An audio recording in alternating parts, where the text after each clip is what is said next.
Hi, everyone, and welcome back. We are joined again by Colonel Douglas Macgregor, a decorated combat veteran and a former senior advisor to the U.S. Secretary of Defense, to discuss some of the NATO military activities in the Arctic.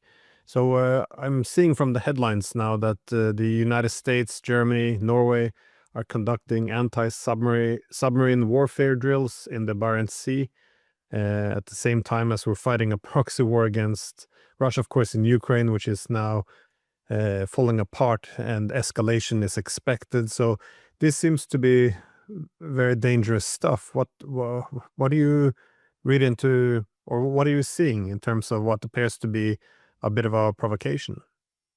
Well, I think it's much more than a bit of a provocation. I think it's it fits in with a pattern that has been ongoing for the last few months. And I wondered, one of the reasons I sent you the notification that I received about the increased activity near the Kola Peninsula in the Murmansk area and the Northern Fleet bases, was because I wondered whether or not anyone in Norway is aware of what's happening. Because Norway is very much in the line of fire if any of this should turn into something serious, which is not impossible at this stage. So I'm curious right off the bat, before we go any further, is anyone in Norway paying attention to this? No, not according to what I'm seeing at least. Well, I think we have to go back to even before the Alaska meeting, which turned out to be largely a nothing burger, as we say. I think we've got to go back and listen to these remarks that were made by Lieutenant General Donahue back in June that ultimately came to light in July. He was the commander of U.S. Army ground forces in Europe, a light infantryman and someone with a career that was largely in special operations.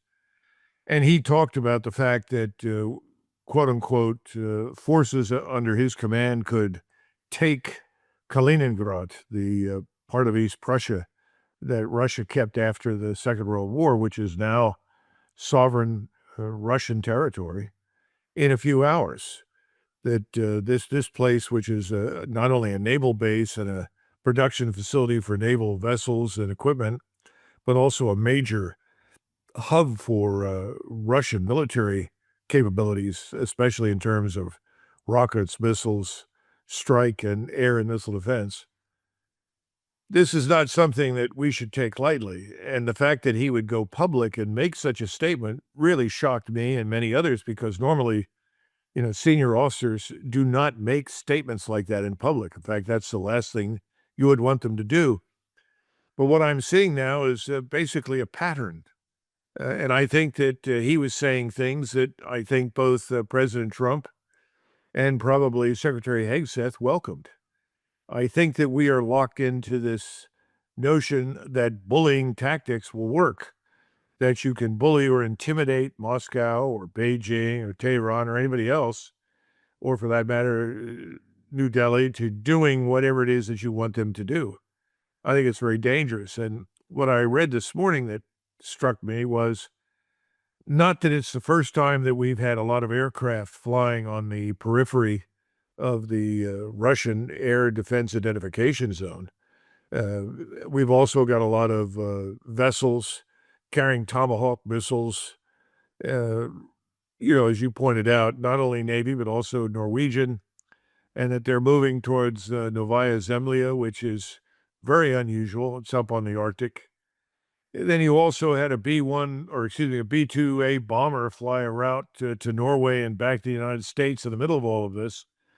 And somebody said, well, this is because of the upcoming Zapad 2025 exercise that the Russians schedule years in advance.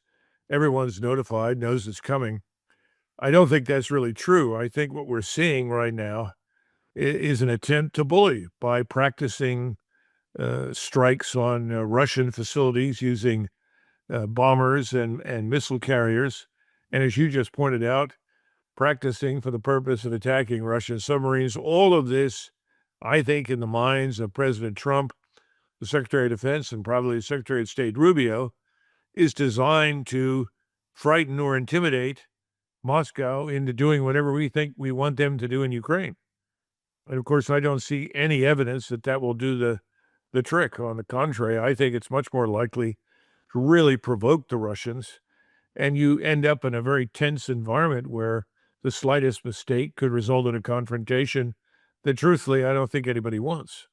And of course, you have to look at this against the backdrop of the preparations down in the Caribbean for what people think will be a regime change attempt down in Venezuela. So the world, it seems to be being pushed by Washington and its allies into some sort of confrontation with Russia and anybody else that we determine we don't like, such as Maduro in Venezuela.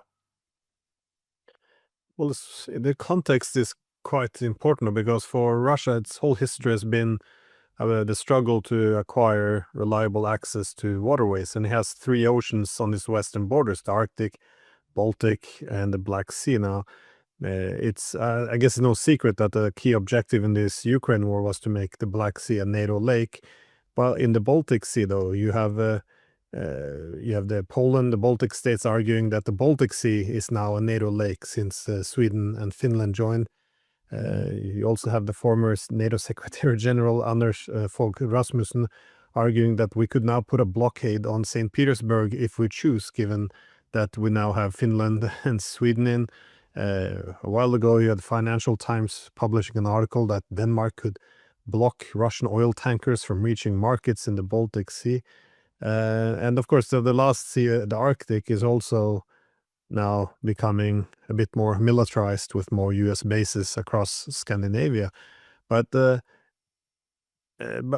there's been a lot of reports as well about Finland, Lapland, that the Russians might attack it, which just happens to be up north next to the Russian Northern Fleet, which suggests that out of allegedly defensive motivations, we're now going to militarize that region close to the Northern Fleet as well.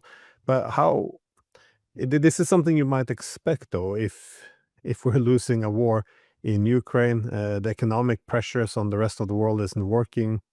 Isn't this just another step up the escalation ladder? Well, it certainly looks that way. The question is, if you're losing a war and there's absolutely no evidence that anything you can do will change that outcome, why would you take such irrational steps? Now, we know you pointed out something just a second ago. If you go back and look at Crimea, when the Russians opted to seize it very suddenly and very quickly, what people didn't know is that there were great plans in NATO to occupy Crimea, to use the naval facilities there for the very purpose that you outlined, to turn the Black Sea into a NATO lake, if you will. That didn't work because the Russians preempted us. And of course, the Ukrainians had made themselves rather unpopular in Crimea with both the Tatars that lived there, as well as with the Russians. So they had plenty of support for the population there. But the bottom line is that we've unambiguously failed in Ukraine. There's an unwillingness to admit this truth. And if we persist in provoking, as we are doing right now and have been doing for months, frankly, we will eventually get a reaction. And we may not like that reaction. Because let's be frank, we are not prepared for a major war with Russia. But Russia is prepared for a major war against us. And I think people in Washington have lost sight of that. There's something else here, too, that we shouldn't lose sight of. We have a problem in this country. It's an infatuation with air power. Air power is the equivalent of sex without consequences. You can bomb or missile attack people on the ground. There's no real response against you sitting in the United States or sitting in Western Europe. Nobody has the air defenses to stop you. You don't really accomplish anything other than alienating and offending people. But it feels good to the politicians in Washington that we're able to do that with impunity. Well, that's worked with Iraq. It's worked in Libya. It works in Africa. It's worked in many places. But it's not going to work with the Russians. And that's the danger, that we are pushing too far. If you stop and recall that when President Trump met with President Putin, he met him on the tarmac at Elmendorf Air Force Base. And parked on either side were all of these modern combat aircraft, F-22s and so forth, or F-1. I don't remember the entire contingent, but they were all modern combat aircraft. And then suddenly, while he was greeting Putin, overhead flew this B-2 bomber with supporting aircraft. Putin smiled and shook his head and walked away with Trump. But this idea that somehow or another we're threatening everyone with the use of this air power, so if you don't do what we say, our air power will destroy you, is very dangerous, because we're now dealing with powerful states like Russia that can respond, and that war can reach us. In other words, the damage won't be limited to Ukraine. The damage will find its way into Western Europe and the United States. So what's really disturbing is that there's no requirement for it. This lie that the Russians are building up forces for the purpose of marching all the way to Paris is absurd. There's no evidence for that. There's no interest in that. That is a financially, commercially, and strategically stupid idea. The Russians know that. They're not interested in it. They want to settle this thing in eastern Ukraine, but they want to settle it in a way that prevents them from having to refight the whole war all over again in another 5 or 10 years, which is why they won't agree to a ceasefire. And by the way, nobody seems to note that World War I did not end with a ceasefire. It ended after negotiations were held and agreements were reached. And then a date for an armistice, a ceasefire, was set. So we've lost our minds that somehow or another a ceasefire is evidence for a solution, that a ceasefire is evidence for peace. It's not. It's just what it says it is. It's a pause. The Russians are not interested in a pause that will allow their opponents to simply rearm, refit, and go back to fighting again, although that's increasingly unlikely given the very terrible state of Western Ukraine. But nevertheless, that's their position. It's not an unreasonable one. So why not talk to the Russians and then set a date for a ceasefire based on a solution? It's because nobody wants a solution. Nobody wants an end to this for some reason. Now, when I say nobody, does that mean the Germans, the Poles, the Slovaks, Hungarians, the French, the Norwegians, the Danes, all of these peoples want desperately to sustain a war against Russia in Ukraine? I don't think so. But the governments do. And the governments are wedded to this project, because if they do anything else, it's tantamount to an admission of failure, a capitulation they can't afford, because that puts them at risk of admitting that everything they've been saying for the last 3+ years is a lie. And it is a lie. Russia never had any intention of moving much further than it already has. How many times have we talked about territory and said, territory is not the issue. The issue is destroying the enemy. And fortunately, thanks to the brilliant generals that run NATO, the Ukrainians have accommodated them and sent tens of thousands, hundreds of thousands of men to be destroyed trying to defeat the Russians on the ground from what is really a strategic defensive posture. But nobody wants to tell the truth. So if you can't tell the truth, you try to keep this going. And simultaneously, Western Europe in particular, Great Britain right now is very close to simply collapsing financially. We're not far behind in the future. The French and the Germans are in terrible shape.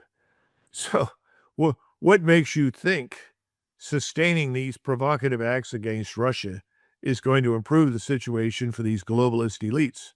I don't think it will, but I think that's what's going on. And I think Trump has simply signed on for it because he has this mentality that bullying people works. It doesn't. It angers them. That's exactly what he tried to do with Modi in India. And the Indians said, thank you very much. We'll leave your system. We'll join the new one that's emerging.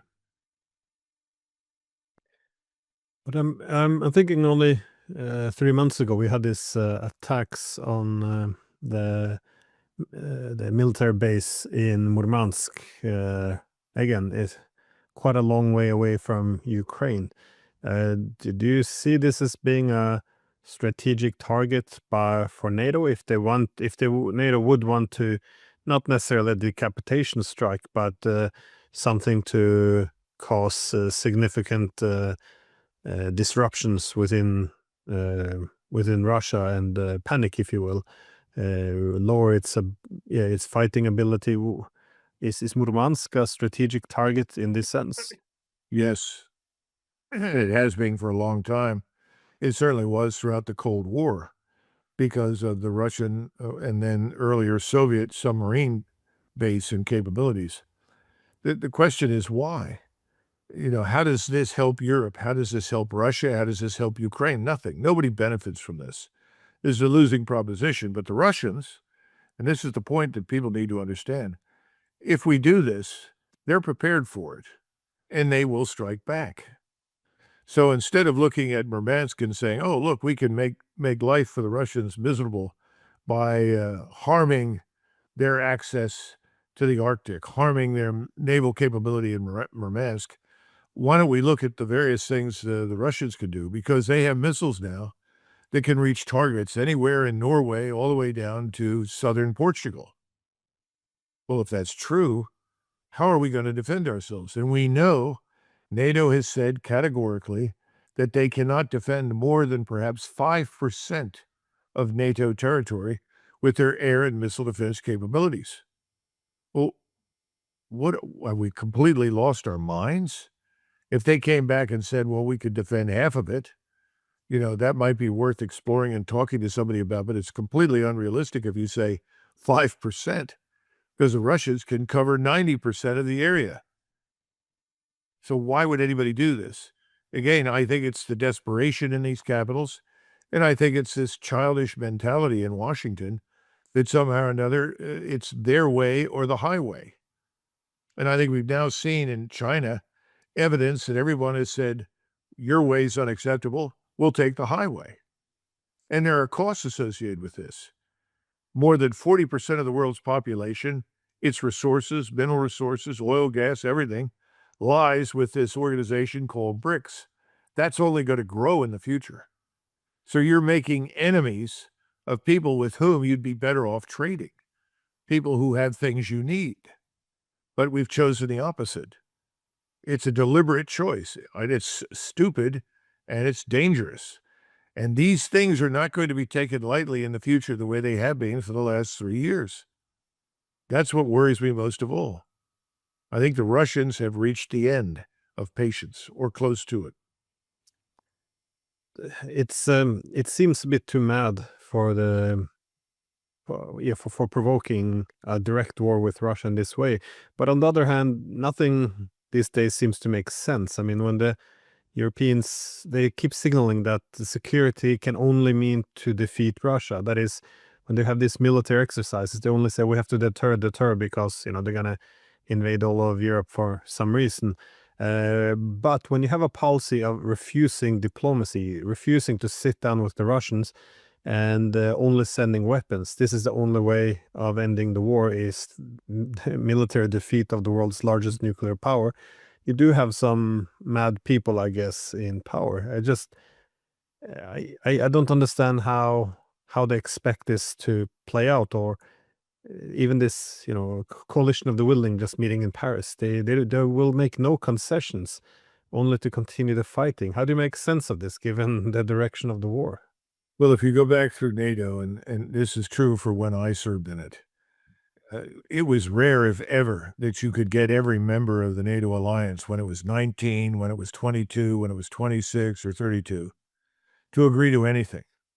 And so you had this habit of establishing coalitions of the willing. Well, you don't need a coalition of the willing to defend Europe. Everybody agrees with that. That's what we thought NATO was about, remember? Defending Europe, keeping the peace. So if you can't get everyone to sign on, it's not because you want to defend Europe, it's because you are hell-bent to attack others. So we had a coalition of the willing for the Balkans, because not everybody signed on for the attacks in Bosnia-Herzegovina or Kosovo or Serbia. We shouldn't be surprised that we're back to the coalition of the willing for Eastern Europe, only this time, while we are foolishly supplying or promising to supply thousands of cruise missiles that could be used against Russia over time. We don't have them now. It takes time to build these, provided the Europeans pay us for it. The coalition of the willing is largely European. Now, that doesn't mean the campaign to drag us in does not continue. Of course it continues. And that's why I was saying you have this pattern that goes back to this General Donahue, this very stupid comment that he made. What he's saying is, first of all, not plausible and not attainable. And then secondly, it puts you at war instantaneously with Russia because it's Russia's sovereign territory. There is no sense of the danger right now, and people need to wake up to this quickly. We are dangerous because we have this childish, bullying, tactical thinking. Do what we want or else, and we'll threaten you. What can we threaten people with? Well, if they bail out on our financial system, which is really what's going on right now, people are treating the dollar as a menace, as poison. Nobody wants it because the dollar is a way for us to pass our debt on to others. So that's not working very well. So then you turn back to the only other tool that we have to use because our economic strength is very limited. Our manufacturing base is being hollowed out, not by the Chinese or anybody else, but by us, the so-called elites, the CEO class, the shareholders, Congress. They've all profited from the destruction of our manufacturing base. So we don't have a lot that we can use against anybody else, so you turn to military power. And that military power is waning. It's waning because it's old. We're still resting on the foundations that were built over 40 or 50 years of the Cold War. Not that much new has come online. And now we see that Russia and China and other states, Iran is also one of them, have developed dramatically over the last 20 or 30 years. And that development should worry people in Washington if they're going to provoke them. There's no danger to us unless we provoke a war. Well, we should look carefully at the capabilities, and if we did and understood the consequences, we'd stop this pattern. But this pattern also extends to the media. The usual collection of retired four-star generals and admirals are coming on and say, oh, the Russians are weak. The Russians can't do anything. We can do this, we can do that, and we can dominate them, and this is the time, and Ukraine can still win. It was absurd. There's no truth to any of that. But that's being sold. And the American people don't know any better in most cases, and neither do the Europeans, but they need to wake up. I think there's a chance for Europe first because of the turmoil in Great Britain, France, and Germany. There's a good chance that these terrible globalist regimes that have done everything in their power to destroy their own countries by opening borders and allowing people to pour into the country who are not interested in being part of anything. They're interested in assimilating the people who are there. If that finally is recognized, then perhaps we can get rid of these terrible leaders and stop wasting our time on a war against Russia that doesn't need to happen and never did. Well, I guess, reaching the final stages of this proxy war, my concern is that all our political leaders, they kind of chanted the same thing now for 3 years. That is, Ukraine is winning, Russia's weak, Russia's bluffing, Russia can be pressured, Russia's higher casualties than Ukraine.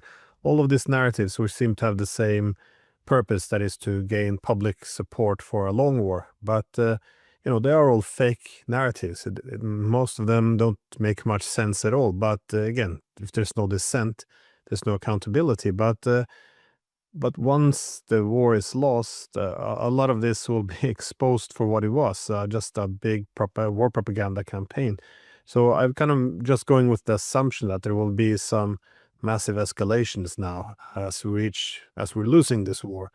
But why do you see the United States possibly partaking in this? Because I thought Trump's big game was to pull the United States out of this and leave this, dumpster fire on the Europeans. So how can you explain, these threats of invading Kaliningrad, taking 1 million Russian civilians, as hostages under occupation pretty much, and, all these threats now near Murmansk? How does this make any sense? Well, because he and the leadership around him, I'm talking about Hegseth and Rubio and Ratcliffe at the CIA, really believe that threats work. They think that you can bully people into doing what you want them to do. That's the essence of what's happening right now in Venezuela. That's what we're trying to attempt down there. Don't ask me to explain why, because I think it's ridiculous, but there are plenty of people that cheer this on. You have something in the United States population, in the electorate, I call it the bombs away club. And every time somebody somewhere in the world is bombed from the air, people say, oh, great. They think, bombing somebody somewhere, whether or not it makes any sense strategically, regardless of how helpless these people may be, is a demonstration of our greatness. And I also see something else that worries me. I'm beginning to see evidence that both President Trump and Hegseth, like Rubio probably as well, are becoming enamored with this thing called air power. We had a book years ago that came out called Victory Through Air Power. It's not a new development. It's simply an argument that with enough air power, you can do anything. And the air power fanatics have been arguing for decades that they can win everything and do everything without any air or ground or naval support. It's never worked. It's dangerous. But, it's appealing to politicians because use of air power doesn't immediately place people on the ground at risk. In other words, American soldiers, sailors, airmen, or Marines are not being killed because you're bombing from high altitude where you cannot normally be reached. Now, that's changing. We see a lot of evidence for that right now in the Iranian air defenses. We know that the Russian air defenses, air and missile defenses, are much better, frankly, than we thought they were, because for years they've been dismissed by the U.S. Air Force as nothing, ridiculous. And they still take this position that they're invincible and invulnerable. And I think that appeals to politicians because of the sort of sex without consequences.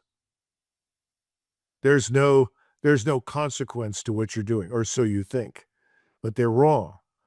And this is back to the other problem, that Americans collectively have lost their sense of what a war really means and what it costs and what's involved in it. And I don't think they understand that the war that we start on someone else's soil, in someone else's country, will now visit us as well. We shouldn't assume that we are going to be immune to strikes from other countries once we begin meddling in countries in the future. I think we're already there with the Russians. The Russians are that close to taking dramatic action against the Europeans. And they made it very clear that it doesn't make any difference to them what the coalition of the willing calls itself, peacekeepers, peace enforcers, doesn't make any difference. If they cross the border into Western Ukraine, they will be annihilated. So we need to come to terms with this reality. We're not going to survive this on this planet if we keep this up much longer. And the worst part, of course, is that I can't think of a period in our history when we were least threatened by great powers than we are right now. We have threats, but they're not from China, they're not from Russia, they're not from Iran, they're certainly not from India. So it's time for us to reconsider and reevaluate all of this, but there's no willingness right now. Yeah, no, I hear the same now from Moscow, though, that the patience is wearing very thin. And when you have people like Mertz on the news calling for deep strikes into Russia, the idea that the Russians will now just sit back and take this, I think it's quite foolish. And if they do retaliate, it's gonna come hard as well. But it doesn't seem to be. I don't know. It appears in Europe though that if you're a patriot, you should dismiss all of this, and if you express any concern that we might be walking into a direct war with Russia, then well, you're repeating Kremlin talking points, and you're probably pro-Russian. So it's this. We almost formed a suicidal pact here, where the only acceptable. Well, it's argument is also, to be for. as you know, Glenn, it's also an exercise in moral hypocrisy. Matt stands up there and calls President Putin a war criminal. It's absurd. On what basis? There's no fact associated with any of that nonsense. You can make a much better case for American presidents involved in war crimes over the last 25 years in countries like Iraq or Libya or Syria or elsewhere, where people, hapless human beings on the ground, have been annihilated. And their only sin was to have been close to a target. The same thing is true in Afghanistan. It doesn't make any sense. So it's all nonsense. But Americans, again, and I'm sure this probably applies to some extent in Norway and other countries in Europe, they want to believe that we always wear the white hats, that whatever we do is good, and whatever anybody who opposes us does is bad. If only the world were that simplistic. It's not. And one can add that the Germans are also participating in their own genocide at the moment. So it is this, moral, as you say, hypocrisy. It is a bit over the top. Yeah, and back in the 1980s, when I was in graduate school, the joke was that the Germans had dropped sort of racial supremacy in favor of moral supremacy. They were always running around imitating the Scandinavians who tended to do the same thing. Oh, we're morally superior. We're not part of any of that. This is all wrong, and we know what's best. And of course, we see what's happening right now, and that's just the opposite of the truth. So I don't know what the answer is, except for the governments in Europe, in Berlin, Paris, and London in particular, to be changed, and changed fundamentally. If we get some version of what's already there, it won't last. We are moving into a revolutionary period now. And when the prosperity fails, when the world of abundance that we've known for so many decades stops, and people have trouble finding food to eat, they don't have jobs, they don't have heat, they can't fill the gasoline tanks in their cars, and all of these things come together, everything will change. It'll change very rapidly and very quickly. And it won't be pretty. It'll be violent. Yeah. Well, I think that's the curse of having all these small wars fought far, far away from everywhere else for so long. I think all the generation who actually experienced what war means is largely gone. So, it's You the know, old truth. Every generation have to learn to respect wars. I guess so, but here's a little anecdote, and this is something that people in Norway should be aware of. Everybody should know this. When the decision was made in London to declare war on Germany in 1914, keep in mind there was no particular reason to go to war with Germany. The Germans hadn't taken any action against the British. Germany presented no threat to the British. That was clear by 1912. This whole, as Neil Ferguson likes to point out, that whole maritime race and shipbuilding was over. Britain clearly won it. There was no reason for the British to try and ally themselves with a nation they had fought nonstop for almost 600 years. So I'm talking about France. But a decision was made to go to war nonetheless. And one of the reasons that they went to war was that Winston Churchill, who at the time was a member of that cabinet, who was a big advocate for going to war, naturally, he said, well, this whole war could be decided in an afternoon in the North Sea by the British fleet. Now, why anyone would think that a war could be decided against Germany and Austria-Hungary by a battle in the middle of the North Sea is a mystery to everybody. It made absolutely no sense. What are you going to do? Sail battleships into Berlin? No, not quite. So it was ridiculous. But they went ahead and declared war. And after they declared war, they decided they needed new military leadership, and the man's name was Kitchener. And at the time, he was sitting down in Egypt as the governor general of Egypt and the Sudan and that region. And he came back. And Kitchener was asked to make a study and then give a presentation to the cabinet on how the war would be fought. And everyone was convinced this war would only last for a few months. Remember, they only had an army that they could export to the continent of about 150,000. Anyway, he walked in and he gave a presentation, and the presentation opened with the following words. This war will last at least 3 years. It will require the whole manpower and industry of the British Empire, and at least 2 million men in the field. Everyone was shocked. And people in the room listened to this, they looked at each other and whispered, if we had known this, we wouldn't have declared war. But it was too late. He walked in, he told the truth. That's my great concern right now, that we're equally oblivious to the dangers. We don't understand the consequences. We're not ready.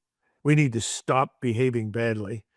We need to come to terms with the people that we insist are our opponents.